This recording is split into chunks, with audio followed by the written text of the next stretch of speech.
기본이론과정 38강 진행하도록 하겠습니다.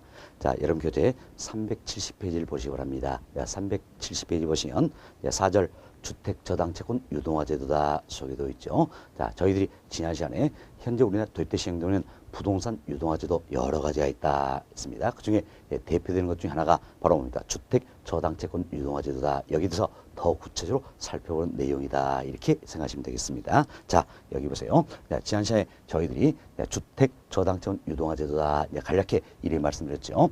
주택 저당 채권이 있다라는 겁니다. 이것은 주택 저당 채권, 그래서 저당 채권이죠. 자, 기초로 해서 증권을 발행한다는 이야기예요. 증권을 발행하고 발행된 증권을 투자자에게 매각을 한다는 겁니다. 그래서 자금을 조달하는 기법이 바로 뭡니까? 주택 저당 채권 유동화 제도다. 이렇게 설명됐죠. 이때 발행된 증권이 있지요. 근데 발행된 증권을 우리가 뭡니까? 저당 담보부 증권이다. 그래서 MBS 이렇게 표현했던 겁니다. 여기에 대해서 더 구체적으로 살펴보자라는 겁니다. 이것은 주택 저당 채권 유동화 제도 더 구체적으로 살펴서 먼저 우리가 저당 시장의 구조부터 이해됩니다. 사실 저당 시장의 구조는 이 내용으로 더 세부적으로 살펴보는 부분이다. 이렇게 생각하시면 되겠습니다. 자, 우리가 이런 생각을 해봅시다. 처음 주택을 담보로 해서 대출을 받고자 하는 사람이 있다는 이야기예요. 이 사람은 그럼 뭡니까? 차입자가 되겠죠. 차입자다. 차입자는 흔히 자금의 수요자다 할 수 있겠죠. 그럼 이 사람은 주택을 담보로 해서 대출을 받고자 한다. 누구로부터? 대출자로부터다 하시면 되겠어요. 그래서 현재 우리나라 같은 경우는 대출자 역할을 누가 담당하고 있습니까? 바로 금융기관이 담당하고 있다라고 보시면 되겠습니다. 은행 등 금융기관이 담당하고 있다라는 겁니다. 자, 차입자는 주택을 담보로 해서 대출을 받고자 한다 할 수 있겠죠. 그리고 차입자는 대출자에게 주택을 담보로 한다. 이게 뭡니까? 저당권 또는 근저당권 설정하겠죠. 이를 가려서 우리가 뭐라고 했습니까? 저당 채권이다. 이렇게 이야기했죠. 그리고 차입자는 대출자에게 저당 채권을 맡기겠죠. 저당 채권을 맡기고 주택을 담보로 해서 대출을 받게 된다. 이렇게 보시면 되겠습니다. 밑에 저당 채권은 누가 가지고 있는 겁니까? 이제 대출자 금융기관이 가지고 있다 할 수 있겠죠. 그래서 이 저당 채권을 금융기관이 가지고 있다 이런 의미에서 대출을 흔히 우리가 자산 보유자다 이렇게도 표현합니다. 자산 보유자다 이렇게도 표현한다. 이때 자산은 그럼 뭡니까? 저당 채권 이걸 의미하는 겁니다. 자산 보유자 또한 최초로 대출한다 그래서 이때 대출자 금융기관을 우리가 1차 대출 기관이다 이렇게도 표현한다라고 보시면 되겠습니다. 그때 대출자들은 자신이 설정했던 저당 채권을 포트폴리오 일부로서 보유할 수 있어요, 없어요? 있다는 얘기, 가지고 있을 수도 있다는 이야기. 그렇지만 필요에 따라서 이 대출자들은 자신 설정했던 저당 채권을 매각을 한다라는 겁니다. 참 저당 채권을 매각한다라는 겁니다. 자, 누구에게 매각할까요? 바로 이처럼 유동화 과정을 중개해주는 기관이 있다라는 이야기예요. 그래서 우리 흔히 유동화 중개기관이다 이렇게 이야기하겠죠. 유동화 중개기관이다 이렇게 이야기하는데 유동화 과정을 중개해주는 기관이 있다는 겁니다. 현재 우리나라 경우에는 이 유동화 중개 역할을 누가 담당하고 있느냐? 바로 한국주택금융공사 여기에서 담당하고 있다 이렇게 보시면 되겠습니다. 한국주택금융공사다 보시면 되겠어요. 자, 인류에서 설립된 금융공기업이 바로 한국주택금융공사다 할 수 있겠죠. 자, 다음 이 금융공사는 한국주택금융공사는 이것은 대출자에게 돈을 또 빌려줄 수가 있다는 이야기예요. 앞으로 또 배우겠지만 따라서 이 유동화 중개기관 즉 한국주택금융공사 이걸 또 우리가 2차 대출 기관이다 이렇게도 표현한다는 겁니다. 이처럼 대출자들은 저당 채권을 유동화 중개인인 한국주택금융사에게 매각을 한다는 이야기예요. 매각하고 이로부터 자금을 조달하겠다 이렇게 보시면 되겠습니다. 이로부터 자금을 조달하게 된다라는 겁니다. 그러면 이 한국주택금융사는 공사는 대출자로부터 즉 금융기관으로부터 저당 채권을 사들였겠죠. 그럼 사들인 저당 채권을 포트폴리오 일부로서 보유할 수도 있다는 이야기예요. 그렇지만 경우에 따라서는 이 저당 채권을 기초로 해서 증권을 발행하겠다는 이야기예요. 증권을 발행하겠다는 겁니다. 이때 발행된 증권이 그럼 뭡니까? 저당 담보증권 MBS다 이렇게 보시면 되겠죠. 증권을 발행하고 발행 직권을 어때? 투자자에게 매각을 하겠다. 이렇게 해서 자금을 조달한다. 이렇게 보시면 되겠습니다. 결국 이때 조달된 자금이 어떻습니까? 바로 대출자인 금융기관에게 이렇게 넘어가는 셈이다. 이렇게 생각하시면 되겠습니다. 자, 이 구조가 바로 이제 우리가 살펴본 저당시장의 구조도 할 수 있겠어요. 어때요? 우리가 조금 전에 이야기했던 주택 저당 기초에서 증권을 발행해서 투자 매각하고 자금을 조달하는 기법이다. 바로 어때? 이분을 더 구체로 살펴본 내용이다. 할 수 있겠죠? 이렇게 생각하시고. 자, 다음은 이 구조를 우리가 두 개로 나눠볼 수가 있다는 이야기예요. 그런데 여기 보세요. 이제 자금의 수혜인 차입자와 자금의 공급자죠. 즉 대출자, 금융기관에 이루어지는 하나의 시장이 있다라는 겁니다. 이때 차입자와 금융기관 대출자 간에 이루어지는 하나의 시장이 있다라는 겁니다. 자, 있다. 자, 다음은 또 이제 이처럼 대출자 금융기관이죠. 그리고 투자 사이에 이루어지는 또 하나의 시장이 있다는 겁니다. 이 사이에 사실 유동화 증권에는 한국주택금융사가 개입이 되어 있다. 이렇게 보시면 되겠습니다. 자, 지금 투자자 사이에 성립되는 또 하나의 시장이 있다는 겁니다. 이처럼 우리가 이제 시장을 크게 두 가지로 나눠봤습니다. 차입자와 대출자 간에 성립되는 하나의 시장이 있고, 대출자와 투자 사이에 성립되는 하나의 시장이 있다라는 겁니다. 있다. 자, 그럼 보세요. 이제 자, 먼저 이 시장입니다. 차입자와 대출자 간에 성립된 시장이 되겠죠. 여기선 최초로 어때? 주택 담보 대출이 이루어진다 알 수 있겠죠. 그렇죠? 자, 주택 담보 대출이 이루어진다라는 겁니다. 그래서 저당 채권이 어때? 저당 채권이 형성이 된다. 저당의 성립 단계다 알 수 있겠죠. 저당 채권이 어때? 발행되는 과정이다 알 수 있겠죠. 반면 이 시장을 봅시다. 대출자와 투자 사이에 성립된 이 시장은 이미 발행된 저당 채권이 어때? 돌아다닌다. 유통되고 있다. 알 수 있겠죠. 그래서 여기서는 저당 채권이 발행이 되는 것이고, 여기서는 이미 발행된 저당 채권이 돌아다닌다는 겁니다. 그리고 저당의 유통 시장이다. 알 수 있겠지요. 그리고 저당의 유동화가 이루어지는 곳이다라는 겁니다. 자, 여기 보세요.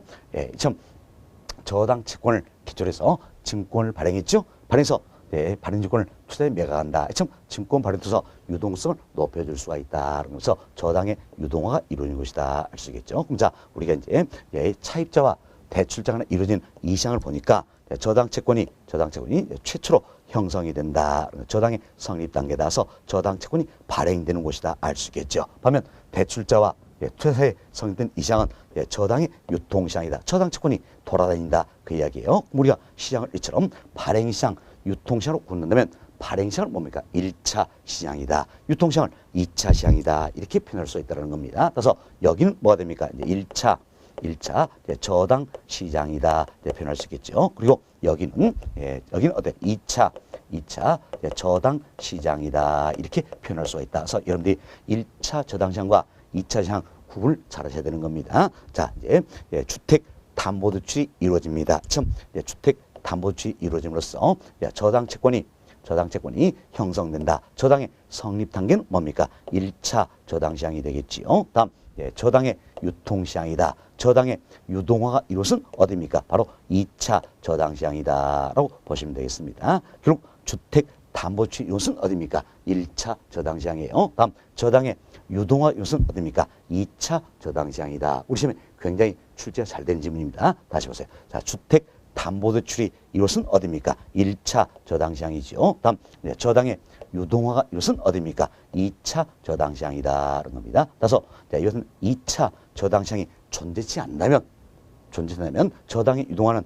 이루어질 수 있어요? 없어요? 없다라는 거예요. 그래서 저당의 유동화의 결정적인 역할은 건 어디입니까? 2차 저당시장이다. 이렇게 보시면 되겠습니다. 다음 시장 참여자를 봅시다. 자, 1차 저당시장은 누가 참여한 겁니까? 바로 자금의 수요자인 차입자와 자금의 공급자를 수 있겠죠. 대출자, 즉 금융기관이다. 이렇게 보시면 되겠습니다. 그러면 이제 2차 저당시장 누가 참여합니까? 바로 대출자, 즉 금융기관이죠. 그리고 투자자다. 이 사이에 유동화 중견이 개입되어 있다는 겁니다. 결국 한국주택금융공사가 개입이 되어 있다. 이렇게 보시면 되겠습니다. 따라서 자금순 차입자는 2차 저당 시장과는 직접적인 관련이 있어요, 없어요? 없다라는 겁니다. 자, 이 사람이 직접 관련은 어디입니까? 1차 저당 시장이다. 이렇게 생각하시면 되겠습니다. 다음은 여기 보세요. 자, 1차 대출기간이 있네요. 자, 1차 대출기간은 결국 대출자 금융기관을 뜻하는 겁니다. 다음 여기에 2차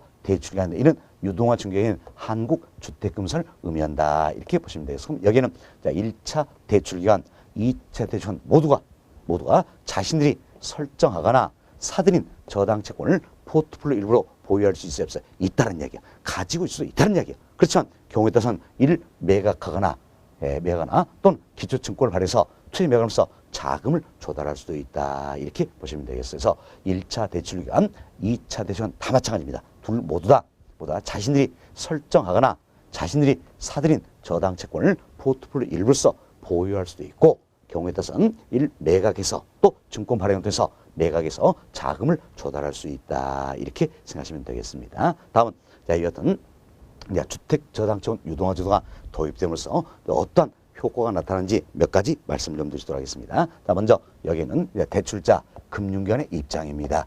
금융 입장에서는 자신이 설정했던 저당채권을 매각하고처럼 저당채권을 매각하고 자금을 조달할 수가 있다라는 겁니다. 따라서 대출자 금융기관 입장에서는 추가 재원을 마련할 수 있게 된다는 겁니다.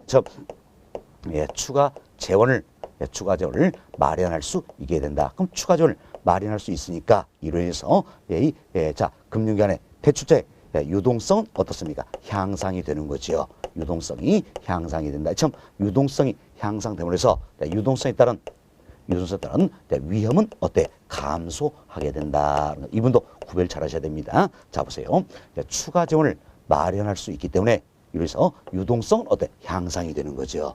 그럼 유동성이 향상이 되니까 유동성에 따른 위험은 감소하게 된다. 이렇게 잘 고려하셔야 됩니다. 우리 시험은 유동성 위험 이렇게 물어본다는 얘기라서 유동성은 향상이 된다. 이래서 유동성에 따른 위험은 감소해야 된다. 참 유동성 위험으로부터 벗어날 수가 있다는 이야기야. 벗어날 수 있는 장기로 주택 담보대출을 해줄 수 있어요, 없어요? 있다는 이야기. 장기로 주택 담보대출을 해줄 수 있게 된다라는 겁니다. 또한 추가 재원을 마련함으로써 유동성 위험으로부터 벗어날 수 있기 때문에 우리 지난 시간에 이야기했죠. 만기 불일치다란 만기 불일치 여기에 따른 위험으로부터 벗어날 수 있다. 결국 만기 불일치다는 위험을 벗어날 수 있는 뭡니까? 유동성 위험부터 벗어날 수 있다. 이렇게 보시면 되겠습니다. 자, 이것은 MBS 제도가 즉 주택 저당채권 유도가 도입됨으로써 이제 대출자 금융회사들은 장기로 주택 담보대출을 해줄 수 있게 된다. 이렇게 보시면 되겠어요. 다음은 이제 차입자 입장에서 한번 살펴봅시다. 이 차입자 입장에서는 이제 주택 저당채권 유도화 제도 즉 MBS 제도가 도입됨으로써 주택 담보대출을 받을 수 있는 기회가 더 많아졌다는 이야기예요. 그래서 주택 금융에 대한 주택 금융에 대한 수혜의 폭이 확대되었다 할 수 있겠죠. 대출 기회가 더 많았다는 이야기. 지금 대출을 받는 기회가 더 많아짐으로써 그만큼 내 집 마련이 쉬워진다 할 수 있겠죠. 그래서 내 집 마련이 쉬워진다라는 겁니다. 자, 이러면서 주거 안정에도 기여하게 되겠고 또 그만큼 주택 담보대출을 받을 수 있는 기회가 늘어났으니까 이로해서 주택의 수요가 증가하겠죠. 그래서 주택 거래가 활성화된다라는 겁니다. 자, 이는 주택 산업 육성에도 기여하게 된다. 이렇게 보시면 되겠습니다. 다음은 여기 보세요. 이제 투자자 입장입니다. 투자 입장에서 MBS란 제도가 도입되면서 MBS 이 상품에 투자할 수 있어요, 없어요? 있다라는 겁니다. MBS 상품에도 투자할 수 있어서 포트폴리오 구성을 더욱더 다양하게 가져갈 수가 있다는 겁니다. 사실 MBS 이 상품 자체는 굉장히 이제 장기 투자에게는 적합한 상품이에요. 왜? 수익성 그리고 안전성, 환금성 모두를 갖추고 있는 상품이기 때문에 그렇습니다. 현실로 우리나라 경우에는 수익성도 높습니다. 사실 이 MBS 상품의 수익률이 국채 수익률보다 더 높다는 이야기예요. 그래서 수익성이 높다를 쓰겠죠. 또한 공사가 공사가 발행 증권에서는 공사가 어때? 지급을 보증하게 된다는 이야기예요. 참 지급 보증이 이루어지게 하니까 안전성이 높다 할 수 있겠죠. 또 공사가 MBS를 발행하면 어때? 바로 자 증권시장에 상장을 시킨다는 이야기에서 환금성도 높다 할 수 있겠죠. 참 자, 수익성, 안전성, 환금성을 고루 갖춘 상품이다라는 겁니다. 투자에는 상당히 매력적인 상품이 되겠죠. 또 우리나라 경우에는 MBS 이 상품의 만기가 주로 중기, 장기 구조가 많습니다. 그럼 중기, 장기 상품이 많기 때문에 어때? 장기 투자들이 아주 선호한 상품이 될 수 있어서 보험이나 연금, 기금 이와 같은 장기 투자들이 선호한 상품이 된다는 겁니다. 어떤 투자자들도 포트폴리오 구성을 더욱더 다양하게 가져간다. 이 같은 효과가 있다라는 겁니다. 다음은 정부 입장이에요. 그럼 정부 입장에서도 MBS도 일통해서 어때? 이제 주택의 경기를 어때? 조절을 해볼 수 있다라는 겁니다. 자, 우리 이래서 합시다. 주택 경기가 지나치게 침체되어 있어요. 그럼 침체된 경기를 어때? 부양 살려야 되겠죠. 이를 위해서는 주택 수요를 자극시켜야 된다는 겁니다. 그래서 주택 수요를 늘려줄 수 있어야 된다. 그럼 이때 어때? 이제 공사는 한국주택금사는 어때? 자 금융 공기업이죠. 준정부기관이라는 이야기야. 그래서 공사 일을 통해서 MBS 발행 물량을 늘리겠다는 이야기에서 자본시장부터 자금을 더 많이 끌어와서 주택담보대출을 더 많이 해주겠다라는 겁니다. 그래서 주택수를 어때? 증가시킬 수 있다라는 거죠. 다음 주택 경기가 지나치게 과열이 되어 있습니다. 그럼 과열된 경기를 어때? 안정시켜야 되겠죠. 이를 위해서는 주택 수요를 억제시켜야 된다. 그럼 이때는 MBS 발행 물량 어때? 줄여버리겠다. 그래서 주택담보대출을 더 적게 해주겠다 할 수 있겠죠. 이 같은 방법들을 통해서 주택 경기를 조절할 수 있다. 이 같은 효과들이 있다는 이야기예요. 자, 이처럼 MBS 제도 여차는 굉장히 많은 혜택을 주고 있다라는 또한 또 가장 큰 파급 효과 중 하나가 이런 점도 있을 겁니다. 사실 어떤지 이 같은 MBS 상품을 직접 자 구입하지 않는 사람도 있다는 이야기예요. 자 보세요. 자금 차입자는 MBS 상품을 직접 샀을까요? 아니겠지요. 이처럼 MBS에 직접 투자하지 않는 차입자라 할지라도 이처럼 혜택을 얻을 수 있어요, 없어요? 있다라는 이야기예요. 이도 큰 효과 중에 하나가 된다. 이렇게 참고를 좀 해놓으시면 되겠습니다. 자, 이렇게 해서 저희들이 이제 MBS 제도의 저당시의 구조라든지 파급 효과 이야기를 좀 드렸습니다. 자, 이 내용 토대로 해서 교재 한 번 더 반복습을 또 하겠습니다. 자, 여러분 교재 보세요. 370페이지입니다. 370페이지는 1번 챕터 저당시장의 구조다 소개됐죠? 박스에 나와 있는 그림을 설명을 드리는 겁니다. 박스의 윗부분을 제가 말씀드린 이게 우리나라의 현실적인 구조다 생각하시고 박스 윗부분을 이야기해 드렸습니다. 자, 박스 윗부분 한 번 더 봅시다. 자, 자금세인 차입자가 있죠. 차입자는 자, 저당채권을 어때? 대출자 금융기관에 맡긴다는 이야기예요. 맡기고 주택을 담보로 해서 대출을 받게 된다라는 겁니다. 여기가 바로 뭡니까? 1차 저당시장이다. 이렇게 생각하시면 되겠죠. 다음 대출자는 자신이 설정했던 저당채권을 어때? 매각한다는 겁니다. 매각하고 자금을 조달하게 된다는 겁니다. 누구에게? 바로 유동화 과정을 중개해준 기관이다. 그래서 유동화 중개기관. 현재 우리나라 경우는 한국주택금융사가 유동화 중개기관 역할을 담당하고 있다 그랬죠. 그래서 공사에게 저당채권을 매각하고 자금을 조달한다는 겁니다. 그럼 공사는 자신이 사들인 저당채권을 포트폴리오 일부로서 보유할 수도 있지만 경우에 따라서는 좀 MBS라는 증권을 발행해서 투자에 매각하고 자금을 조달하겠다. 이렇게 보시면 되겠습니다. 이 구조다. 근데 이 분이 결국 뭡니까? 이제 2차 저당시장에서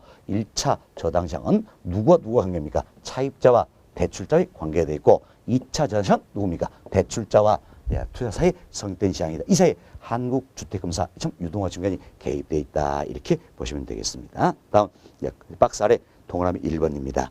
차입자입니다. 차입자는 우리가 설명드렸죠. 차입자는 주택을 담보로 대출을 받고자 하는 자금의 수요자가 되겠다 할 수 있겠네요. 동그라미 2번 대출자입니다. 주택을 담보로 대출 제공하는 금융기관이다. 주로 우리나라는 금융기관이 대출 역할을 담당한다 그랬지요. 그래서 자금의 공급자를 말한다. 이런 대출자로 또 우리가 1차 대출기관이다. 이렇게 표현한다 그랬습니다. 그래서 한국주택금융사입니다. 자본시장의 여유자금이 주택시장으로 유입되도록 이야기했죠. 결국 이야기예요. 한국주택금사는 저당채 주셔서 MBS를 발행한다는 발행해서 투자에 매각하고 자금을 조달한다. 결국 자본시장 자금을 부동산 시장, 주택시장으로 끌어오겠다. 그 이야기예요. 끌어오겠다. 자, 다시 봅시다. 자본시장의 여유 자금이 주택시장으로 유입되도록 대출자와 투자 사이의 유동화 중개기관, 즉 2차 대출기관의 역할을 수행하고 있다서 현재 우리나라에서 유동화 중개기관 2차 대출의 역할을 누가 수행하는 겁니까? 바로 한국주택금융사가 수행하고 있다. 인류에서 설립된 금융공기업이다. 이렇게 생각하시면 되겠습니다. 다음은 양고로 1번 봅시다. 자, 양고로 보시면 이제 자, 1차 저당시장이다. 나와 있죠? 평고 1번. 예, 첫 번째로 보세요. 금융기관은 수천 예금도로 주택담보대출 제공한다. 1차 저당시장이다. 자, 주택담보대출이 이것이 어디입니까? 1차 저당시장이다. 이렇게 기억하시면 되겠습니다. 다음, 따라서 1차 저당시장은 주택담보대출이 이루어진 것이다. 할 수 있겠죠. 동그라 1번. 주택을 담보로 저당대출 원하는 수요자들과 차입자죠. 융자를 지원하는 금융기관, 즉 대출자다라는 겁니다. 예, 차입자와 대출로 이루어지는 시장이 바로 뭡니까? 예, 1차 저당시장이다 생각하시면 되겠죠. 또 2번, 대출자가 자금을 차입자에게 직접 공급해주는 시장이 바로 뭡니까? 1차 저당시장이다라는 거죠. 또 3번, 저당이 최초로 성립된 단계로 저당채권이 형성된 시장이다. 자, 저당채권이 형성된 시장이 어디입니까? 1차 저당시장이다. 이렇게 이해하시면 되겠습니다. 다음 편과로 2번 봅시다. 자, 1차 대출가들은 저당채권을 자신들의 자산 포트폴리오의 일부로 보유할 수도 있다 그랬죠. 또한 추가 전을 마련해서 2차 저당시장에서 그들이 설정한 저당채권을 매각하기도 한다서 자금을 조달해야 된다. 우리 앞서 이런 이야기 됐어요. 여튼 1차 대출기관 그리고 앞으로도 말씀드린 2차 대출은 다 마찬가지였습니다. 자신들이 설정하거나 사들인 저당채권을 포트폴리오에 이루어서 보유할 수 있다. 그렇죠? 그렇지만 경우에 따라서는 이를 매각해서 자금을 조달하겠다. 또한 증권 발행을 통해서 투자에 매각하고 자금을 조달하기도 한다. 이렇게 보시면 되겠습니다. 다음 양고로 2번 봅시다. 2차 저당시장입니다. 평고 1번. 첫 번째 보세요. 특별 목적을 통해 자, 그럼 우리가 저당시장 구조를 말씀드렸어요. 그럼 이 사례에서 특별 목적에서다. 그럼 어디를 생각하시면 되겠어요? 바로 한국주택금융공사다. 여기를 생각하시면 되겠습니다.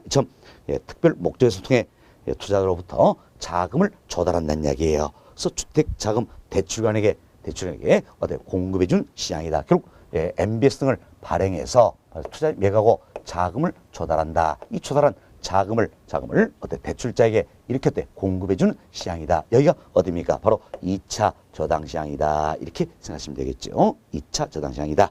자, 다음 주 봅시다. 자, 2차 저당시장은 저당의 유통시장이며 저당의 유동화 이런 시장이다.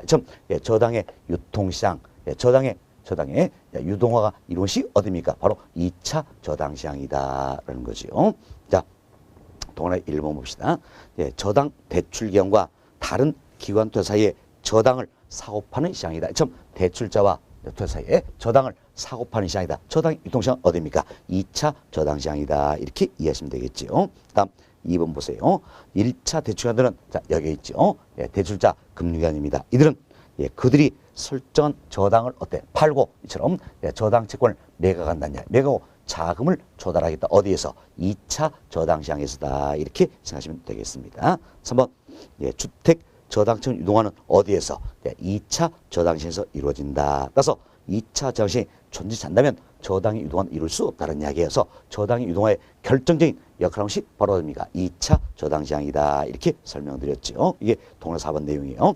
자, 2차 저당시장은 저당채권 유동화의 결정적인 역할을 한다. 그러죠. 2차 저당시장의 존재로 저당채권 유동화됨으로써 주택자금이 충분히 확보될 수 있기 때문이다. 라는 겁니다. 다음 5번 봅시다. 5번은 자, 2차 저당시장 발달은 자, 결국 2차 저당시장이 활성화되면 활성화될수록 대출기관의 즉 대출자들의 융자 여력은 높아지겠죠. 왜? 2차 저당시장이 활성화될수록 자, MBS 발행을 많이 해서 투자로부터 자금을 더 많이 조달할 수 있겠죠. 그래서 자본시장을 부동산 시장 더 많이 끌어올 수 있다는 겁니다. 그래서 주택담보대출 더 많이 해줘야 된다는 겁니다. 다시 한번 보세요.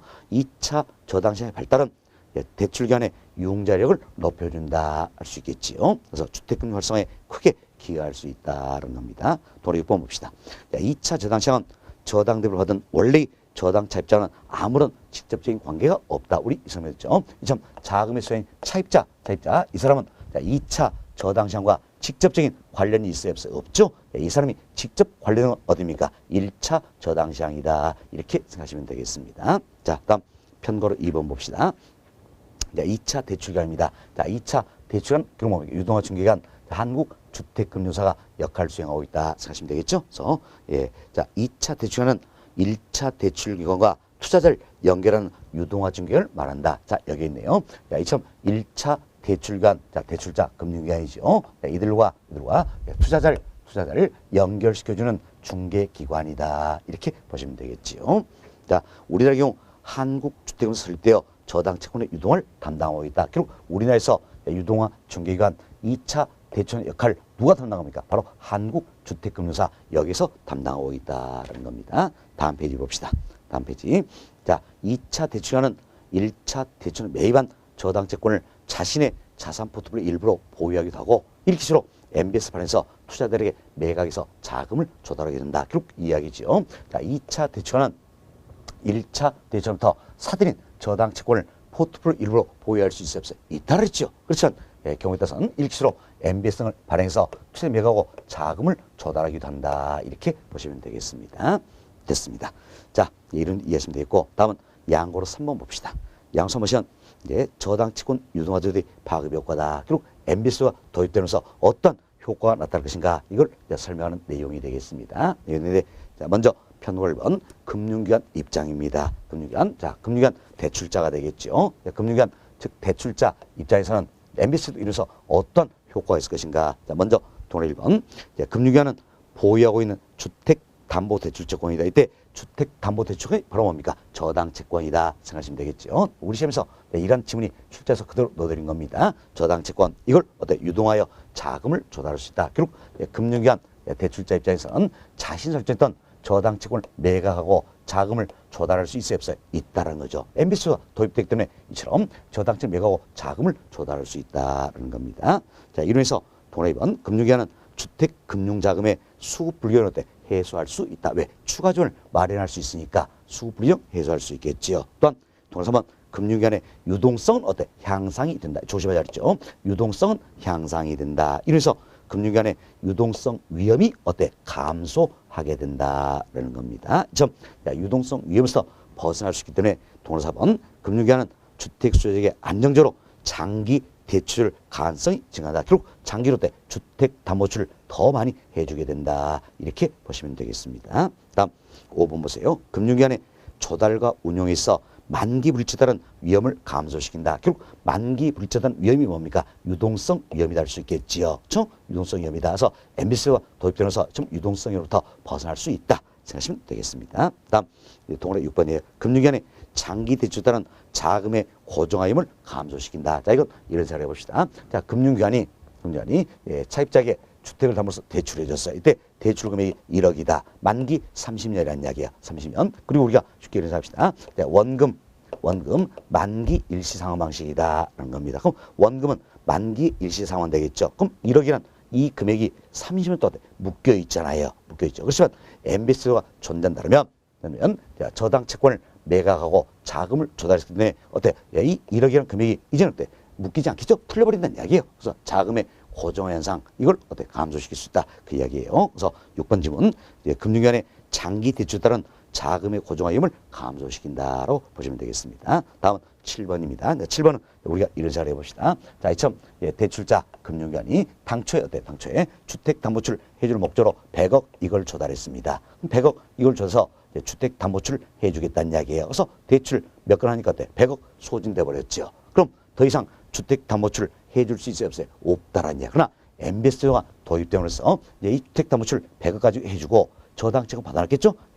저당채권을 매각하고 추가로 알파 재원을 조달할 수 있다. 그럼 이걸로 또 주택담보대출 해주고 저당채권 받아놨겠죠? 그럼 받아놓은 저당채권을 또 매각하고 추가로 또 이처럼 자금을 조달할 수가 있다라는 이야기예요.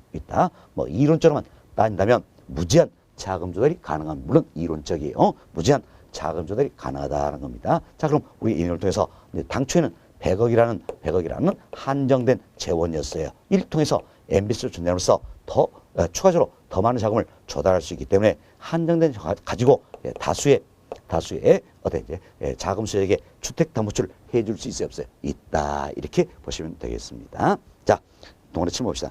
대출자인 금융위원들이 한정된 재원으로 다수의 수요자들에게 자금을 증화하여 부동산 금융 및 시장의 활성화에도 기여하게 된다. 이렇게 보시면 되겠습니다. 결국 MBS라는 제도 도입됐기 때문에 이런 효과가 나타난다. 이렇게 보시면 되겠어요. 다음 편과로 2번 봅시다. 차입자 입장입니다. 그럼 차입자 입장에서는 먼저 동일번 주택저당층 유도를 해요. 차입자는 주택금융 수혜폭이 확대된다. 참 주택금융에 따른 수혜폭이 확대된다 할 수 있겠죠. 그만큼 대출받을 수 있는 기회가 더 많아졌다 이런 의미예요.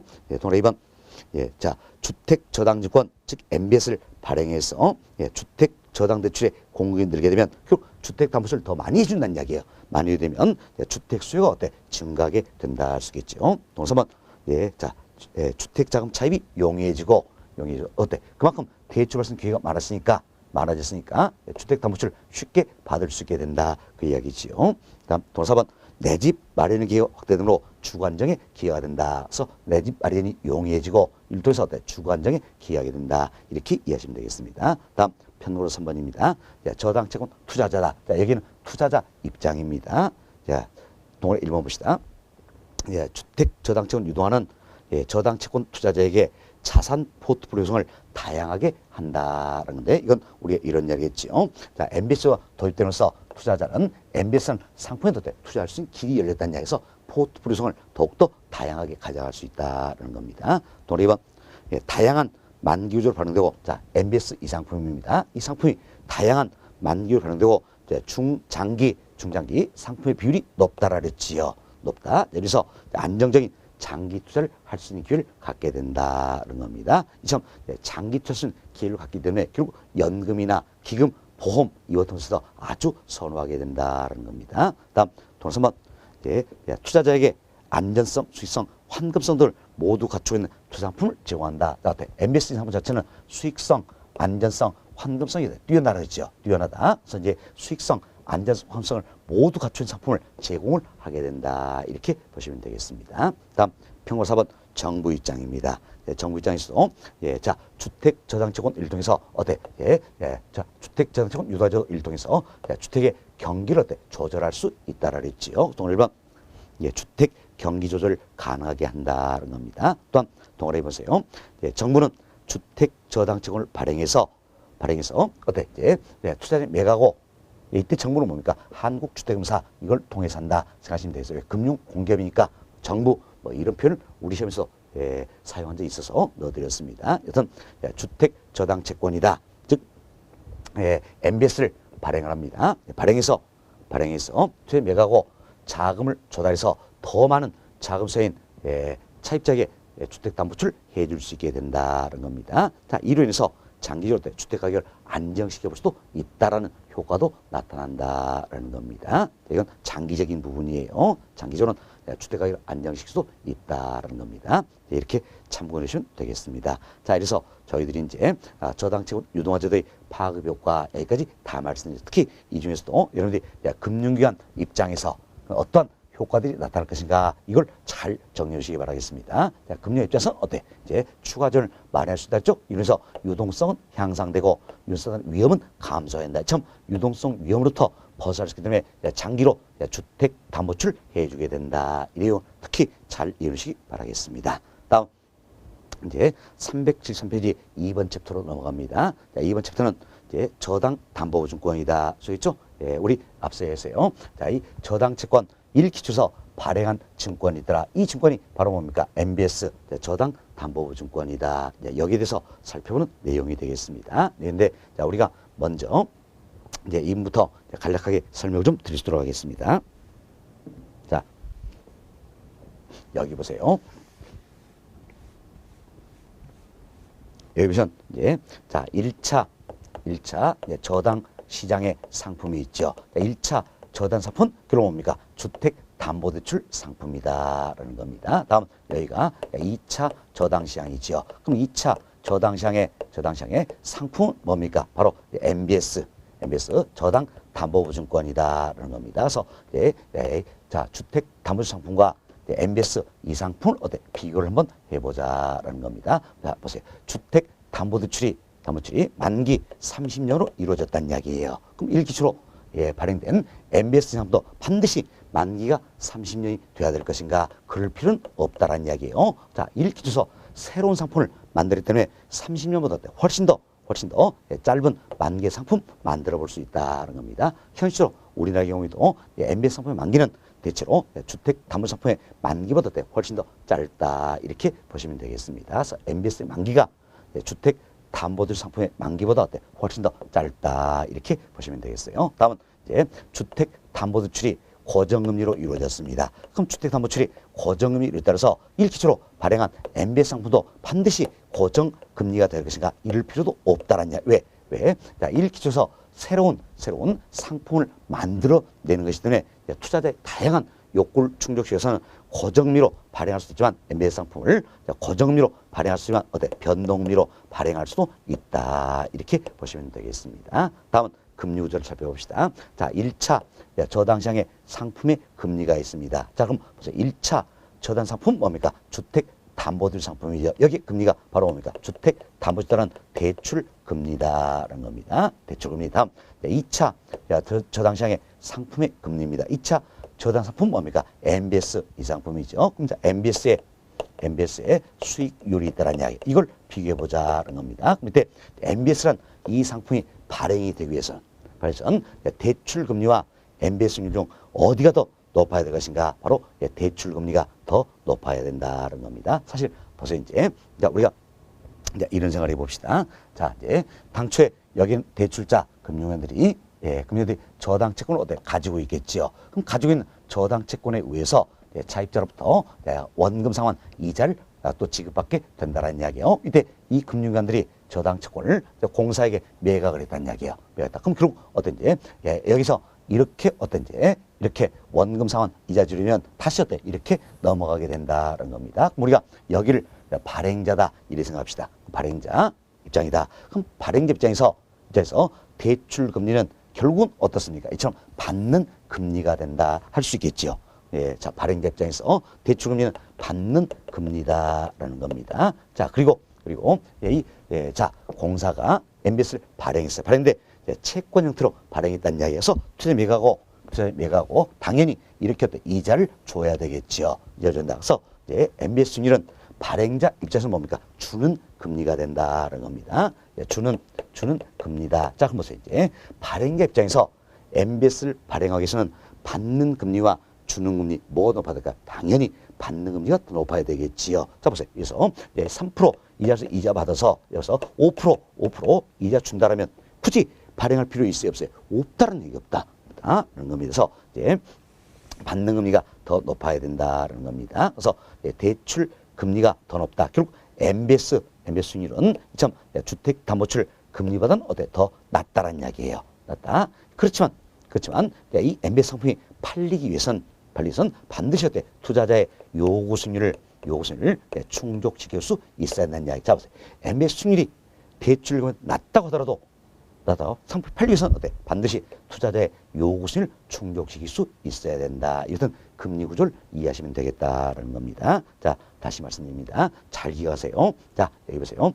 MBS라는 상품이 발행되기 위해서는 대출 금리보다도 MBS 수익률이 더 낮아야 되겠지요. 그래야 발행이 이루어지고 이 상품이 팔리기 위해서는 비록 MBS 수익률이 대출금리보다 더 낮다 할지라도 투자자의 요구 수익률을 충족시킬 수 있어야 된다. 이렇게 이해하시면 되겠습니다. 자, 여기까지 말씀드리고 양골 1번 교재 한번 봅시다. 자, 373페이지예요.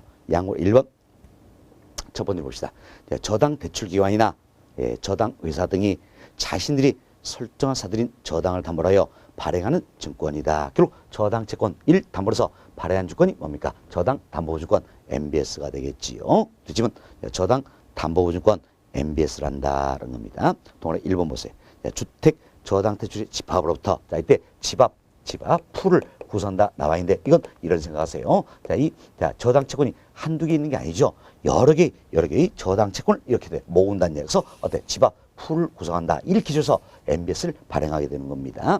이처럼 주택저당대출채권 집합으로부터 유가주권 즉 MBS를 발행할 때 대출채권의 상환 기간보다 단기에 원가의 상환이 완료되는 저당담보주권 발행할 수가 있다. 결국 우리가 쉽게 이래냈죠. 주택담보출이 30년 만기로 예달자도 MBS는 어떻습니까? 30년보다 훨씬 더 짧은 만기 상품 만들어낼 수 있다. 현실적으로 우리랑 경우 MBS 만기가 어때? 훨씬 더 짧더라. 그 이야기예요.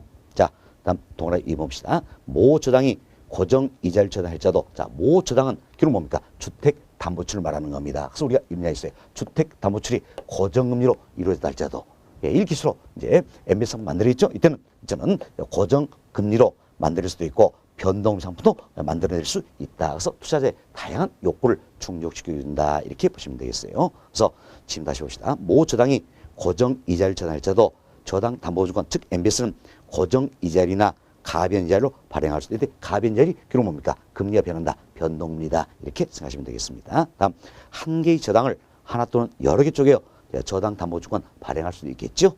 자, 4번 봅시다. 자, 일반적으로 2차 저당 발행된 투자상품은 주택담보대출금리보다 낮은 액면금리를 갖는다. 결국 이야기죠. MBS 수익률은 대출금리보다 더 낮다는 이야기예요. 낮다라는 건 다만 투자자의 요구순위를 충족시킬 수 있어야 된다라는 그래서 박스 보세요. 자, 1차 저당시장 상품금리다. 이게 뭡니까? 대출금리가 되겠죠. 다음 2차 저당시장의 상품금리다. MBS 수익률이 되겠죠. 이때 대출금리보다 MBS 수익률이 더 낮아야 MBS가 발행된다 그랬습니다. 그렇지만 투자자의 요구순위를 이걸로 충족시킬 수 있어야지 상품이 팔리게 된다. 이렇게 보시면 되겠어요. 그래서 박스에 있는 내용이 바로 이제 이 부분이 되겠죠. 이 부분 이렇게 이해하시면 되겠어요. 자, MBS 수익률이 대출금리보다 더 낮다고 하더라도 반드시 투자 요구순위를 충족시킬 수 있어야 된다는 겁니다. 자, 이정도 이해하시면 되겠고 다음 페이지 넘어갑니다. 자, 374페이지 보세요. 374페이지는 양호리 2번 저당 담보주권 즉 MBS에 분류다는데 사실 이 같은 MBS 상품을 분류하는 방법도 아주 다양하다는 겁니다. 아주 근데 그 중에 하나를 말씀드립니다. 자, MBS 상품을 분류하는 방법도 아주 다양하다. 그 중에 하나가 바로 MBS 이 상품을 지분형 MBS 다음은 채권형 MBS 다음은 지분채권 혼합형 MBS다. 이렇게 분류를 할 수가 있다는 겁니다. 자, 이처럼 지분형, 채권형, 지분채권 혼합형이다. 줄여서 혼합형 이렇게 분류하는 방법이 있다는 이외에도 분류하는 방법은 아주 다양하다 할 수 있겠습니다. 이때 자 보세요. 이제 지분형입니다. 지분형은 자산 매각 방식이에요. 자산 매각 방식이다. 이때 자산은 뭡니까? 바로 저당 채권이다. 생각하시면 되겠어요. 자산은 뭘 의미한다? 저당 채권이다. 이렇게 보시면 되겠습니다. 그럼 저당 채권을 매각한다는 이야기예요. 자, 무슨 이제 이처럼 MBS 발행자가 자신들이 가져온 저당 채권 그 자체로 투자자에게 매각을 해버린다는 겁니다. 그럼 결국 투자자는 어떻습니까? 저당 채권을 가지고 있겠지요. 투자자는 저당 채권을 가지고 있는 셈이 된다는 이야기예요. 그럼 저당 채권을 가지고 있는 만큼 지분을 갖게 된다 할 수 있겠죠. 그래서 지분형 MBS다 할 수 있겠는데 지금 자산 매각 방식으로 이루어진 게 지분형 MBS다. 이는 대체로 이제 수익증권, 증권에 의해서 발행이 이루어진다는 겁니다. 이것은 지분형 MBS의 대표적인 상품이 바로 뭡니까? MPTS라는 거예요. MPTS 이 상품이다라는 겁니다. 이때 MPTS는 이렇게 번역을 합니다. 이도 워낙 번역 용어가 많습니다. 많기 때문에 가장 대표적인 용어를 설명드리고 이 외 용어를 펼 때는 우리 시험에서 꼭 영어를 적어주더라 이렇게 보시면 되겠어요. 그래서 MPTS 이 상품인데 M은 뭡니까? 모기지. 그래서 저당 또는 저당 채권이다 표현을 쓸게요. 다음 PT입니다. 이건 뭡니까? 패스 스루 이런 뜻이에요. 패스 스루. 자, 패스 이게 뭡니까? 여러분 공부할 때 패스 하잖아요. 이게 뭡니까? 넘겨주다 그 얘기죠. 그래서 저당 채권을 넘겨준다. 이체시키는 S 세큐리티 증권의 형태다라는 겁니다. 그래서 MPTS는 저당 채권 이체 증권이다 이렇게 번역이 된다는 겁니다. 그래서 보세요. 그럼 저당 채권 이 자체를 이체 넘겨준다. 누구에게?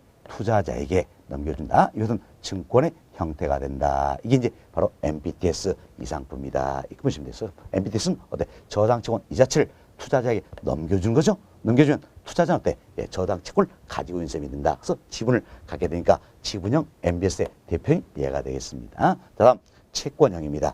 채권형 자산 보유의 방식입니다. 자산 보유 방식에서 채권의 형태로서 발행이 이루어진다는 겁니다. 참 자산 보유라는 이야기는 이런 뭡니까? 이처럼 발행자가 자산을 가지고 있겠다는 이야기예요. 자산 뭘 뜻입니까? 저당 채권이죠. 그래서 발행자가 저당 채권을 그대로 가지고 있다니 가지고 있으면서 자신의 부채로 된 채권 형태로서 발행하는 게 바로 채권형이다. 이렇게 보시면 되겠어요. 우리 같은 채권형 MBS 대표 상품이 바로 뭡니까? MBB란 상품이 있습니다. MBB다. 그래서 이도 번역 한번 해봅시다. M은 뭡니까? 모기지. 그래서 저당 또는 저당 채권이다라는 겁니다. 자, 다음 B는 팩트 담보 있다는 얘기. 저당 채권을 담보로 해서 발행한 비반드 채권이 되겠죠. 저당 채권 담보부 채권이다. 이렇게 번역할 수 있겠네요. 그럼 자, 잘 보세요. 저당 채권을 담보로 했다는 이야기는 결국 발행자가 저당 채권을 가지고 있다는 이야기예요. 가지고 있는 저당 채권을 담보로 해서 발행한 채권의 형태다. 따라서 이는 발행자가 저당 채권 즉 자산을 가지고 있는 형태가 되니까 바로 채권형 MBS의 대표인 예가 된다는 겁니다. 다음 지분채권 혼합형 MBS, 줄여서 혼합형 MBS인데 이 시험 지분형과 채권형이 섞여 있는 형태가 된다는 겁니다. 그래서 지분채권 혼합형이다. 이도 역시 자산 보유의 방식입니다. 그리고 채권의 형태에서 발행이 이루어진다. 대표적인 상품이 바로 MPTB라는 상품이 있고 CMO다 이 상품이 있습니다. 자, M 뭡니까? 모기지죠. 그래서 저당 채권이다. 저당 채권. 다음 PT입니다. 이때 PT는 pay through in 뜻이에요. pay는 뭡니까? 지불하다냐, 지불하다. 예, 지불하다. 이걸 through 넘겨주겠다 해서 저당 채권 지불 이체 다음 B는 반드 채권이다라는 겁니다. 자, 보세요. 이제 저당 채권 관련된 지불 이 부분만 투자자에게 넘겨주겠다는 이야기예요. 그리고 저당 채권은 발행자가 그대로 가지고 있겠다는 이야기. 그럼 잡으세요. 저당 채권은 발행자가 가지고 있다. 이런 점에서는 채권형 이걸 따라갔죠. 그렇지만 저당 채권에 대한 지불 이 부분을 투자자에게 넘겨준다. 이건 지분형을 따라갔다는 겁니다. 그래서 이는 MBTS의 양면성을 지니고 있다. 그래서 우리가 지분채권 혼합형 MBS다. 이렇게 설명할 수 있겠네요. 그래서 지분채권 혼합형 대표적인 게 MPTB 이 상품이 있죠. 그리고 CMO 이 상품입니다. 이 상품은 계층이 여러 개 있어서 다계층 저당 채권이다. 이렇게 이야기합니다. 다계층 저당 채권이다. 이도 발행 구조는 MPTB와 동일합니다. 그래서 역시 혼합형이 된다. 이렇게 보시면 되겠어요. 이 점 우리가 이제 MBS 상품을 분류하는 방법이 아주 다양하다는 이야기예요. 다양한데 그 중에 하나가 지분형, 채권형, 혼합형으로 분류하는 방법이 있다는 거죠. 이때 지분형 MBS의 대표님이 뭡니까? MBTS가 되겠고 채권형 MBS의 대표님은 뭡니까? MBB. 다음 지분채권 혼합형의 대표님은 뭡니까? MBTB CMO다라는 겁니다. 그럼 자, 여기 보세요. 여기는 MBB 이 상품이나 다음 MBTB 그리고 CMO 이 상품들은 모두가 뭡니까? 채권의 형태에서 발행이 이루어진다는 얘기. 채권의 형태에서 발행이 이루어지기 때문에 저희들이 지난 시간에 설명드린 내용 중에 부채 금융 방식이다. 쉽게죠? 자금을 조달하는 부채 금융 방식이라서 부채 금융 방식 설명해서 넓은 의미에서 우리 MBS는 부채 금융 방식이다 이야기 드렸죠? 좀 더 세부적으로 MBS 상품이 여러 있지만 MBB, MPTB 그리고 CMO 이 상품은 부채 금융 방식이다. 왜? 채권 형태에서 발행이 이루어지기 때문이다. 이런 이야기를 드렸던 겁니다. 이런 점도 보시면 되겠어요. 자, 여러분 교재 봅시다. 자, 여러분 교재 보시면 374페이지예요. 상단에 양괄호 2번 MBS의 분류다. 분류 방법 다양하다 그랬죠? 그 중에 하나입니다. 지분형 MBS다. 자, 이는 자산 매각 방식으로 증권에 의해서 발행이 이루어진다. 가장 대표가 뭡니까? MBTS라고 그랬죠? MBTS 저당 채권 이체증권이다. 이는 지분형 MBS다. 할 수 있겠죠. 다음 평괄 2번 채권형입니다. 이는 자산 보유 방식에서 채권의 형태로서 발행된다는 겁니다. 대표가 뭡니까? 바로 MBB다라는 겁니다. 저당 채권 담보부 채권이다 할 수 있겠죠. 다음 3번 지분채권 혼합형입니다. 역시 자산 보유 방식으로서 채권에 있어서 발행이 이루어진다. 대표 상품이 뭡니까? MBTB 그리고 CMO다 이야기 드렸죠. 그래서 저당채권, 지불 이체채권 MBTB죠. 다음 다계층 저당채권 CMO다라는 겁니다. 그래서 MBTS 이 상품은 지분형 MBS가 되겠고 MBB는 채권형, 다음 MBTB와 CM은 어때? 지분채권 혼합형 상품이다. 이렇게 잘 이해하시면 되겠습니다. 자, 이 정도 말씀드리고 구체적인 MBS 상품 여기에 대해서는 저희들이 심화 과정에서 이야기 드린다. 이렇게 보시면 되겠습니다. 자, 다음 376페이지를 한번 봅시다. 376페이지 여기 보시면 이제 세 번째 챕터 한국주택금융사다 소개되고 있죠. 한국주택금융사라는 겁니다. 한국주택금융사는 이제 현재 어때 유동화 중개기관 2차 대출의 역할을 수행하고 있다 할 수 있겠죠. 그래서 한국주택금융사 법이라는 게 있어요. 처음 한국 주택금융사 법이라는 게 있습니다. 자, 이 법률에 근거에 설립된 금융공기업 준정부기관이다 이렇게 보시면 되겠습니다. 자, 뭐 때문에 설립됐습니까? 바로 유동화 중개기관 2차 대출 역할을 수행하기 위함이다. 그러면서 한국주택금융사 수행하고 있는 업무도 여러 가지가 있어요. 바로 한국주택금융사법 여기에 보면 공사 수행하는 업무 여러 가지 되어 있습니다. 그 중에 우리 몇 가지만 이야기 드립니다. 먼저 공사는 이처럼 대출자 금융계로부터 저당채권을 사들입니다. 사들인 저당채권을 포트폴리오 일부로서 보유할 수 있어요, 없어요? 있다 그랬지요. 있다서 저당채권 주택저당채권이다. 저당채권을 포트폴리오로서 보유할 수도 있다. 그렇지만 경우에 따라서는 일기술에서 MBS 등을 발행해서 투자매하고 자금을 조달할 수가 있다는 겁니다. 결국 저당채권의 유동화 업무를 담당하게 된다는 겁니다. 다음 이처럼 저당채권을 포트폴리오로서 보유할 수도 있고 유동화할 수도 있다는 이야기. 이래서 저당채권의 평가 및 실사 업무도 담당하게 된다. 이렇게 보시면 되겠습니다. 자, 다음은 공사가 발행한 MBS 등에 대해서 지급을 보증한다는 이야기예요. 지급 보증 업무도 담당하고 있다는 겁니다. 다음 다섯 번째 공사는 금융기관에 대한 신용 공여 업무도 담당하고 있다는 겁니다. 신용 공여 이건 쉽게 이상하세요. 공사가 이처럼 대출자 금융기관에 어떻습니까? 이처럼 대출일 수 있다는 이야기예요.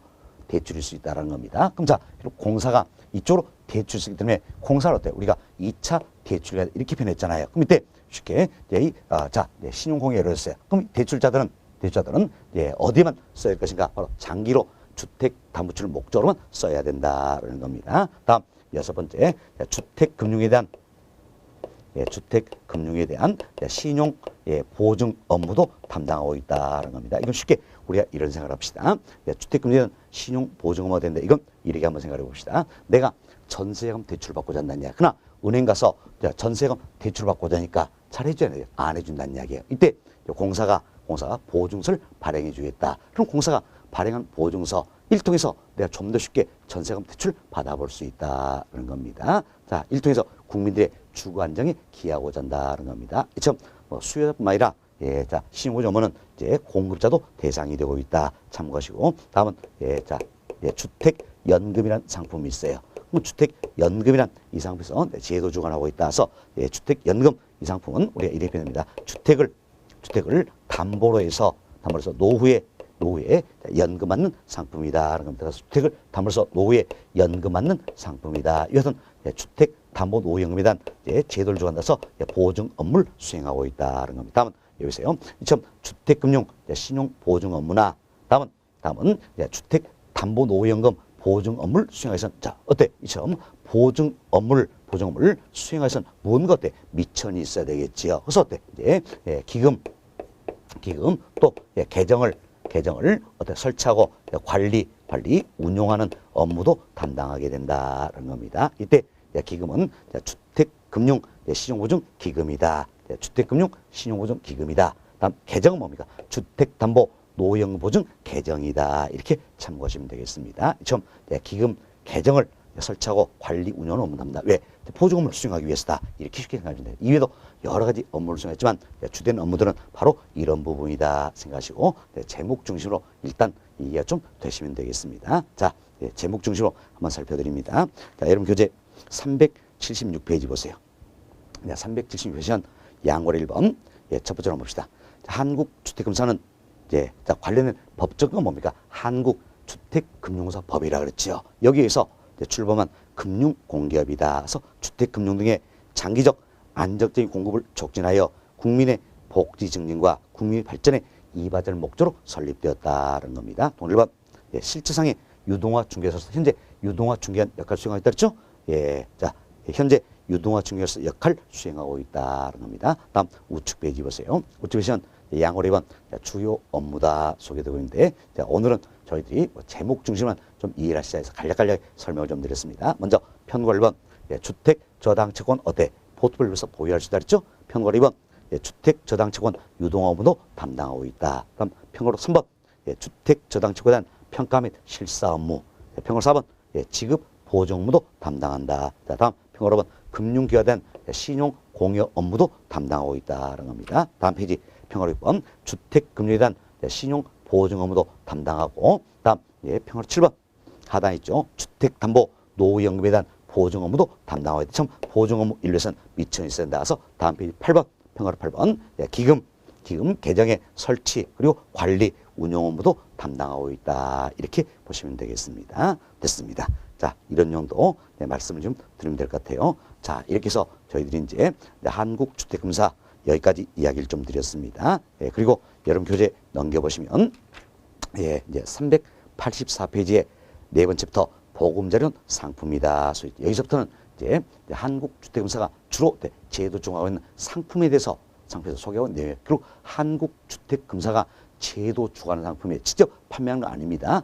이 같은 상품들은 어때요? 시중에 일부 금융기관에게 위탁해서 상품 판매하고 있다. 결국 공사가 직접 주택담보출을 해주지는 않는다는 이야기예요. 여기에 위탁해서 판매를 하고 있다는 겁니다. 이것은 이제 공사 때 제도만 주관한다는 이야기. 어떤 상품들에서 쭉 소개가 되어 있습니다. 이 상품들은 저희들이 이제 뭐 추가로 심화 과정에서 예, 이야기를 한번 드릴까 합니다. 왜? 뭐 출제 빈도도 굉장히 낮은 부분이고 수시로 바뀌는 부분들이기 때문에 있는데 심화 과정에서 한번 설명을 드릴까 합니다. 자, 이래서 상품들 쭉 넘어가다 보면 예, 402페이지가 나옵니다. 402페이지. 예, 402페이지. 이게 뭡니까? 402페이지가 나옵니다. 402페이지 보면 5절 부동산 투자회사 소개되고 있죠. 그래서 예, 저희들이 4절 주택저당채권 유동화제다. 이분은 뭐 이런 정도 이야기 드리고, 예, 이제 다음 시간에는 여러분 같이 5절 부동산 투자회사 제도 여기서부터 이야기 좀 드렸습니다. 사실 부동산 투자회사도 부동산 유동화제도의 하나가 되겠지요. 여기서 더 구체적으로 이야기 좀 드리도록 하겠습니다. 자, 이번 시간은 여기까지 진행합니다.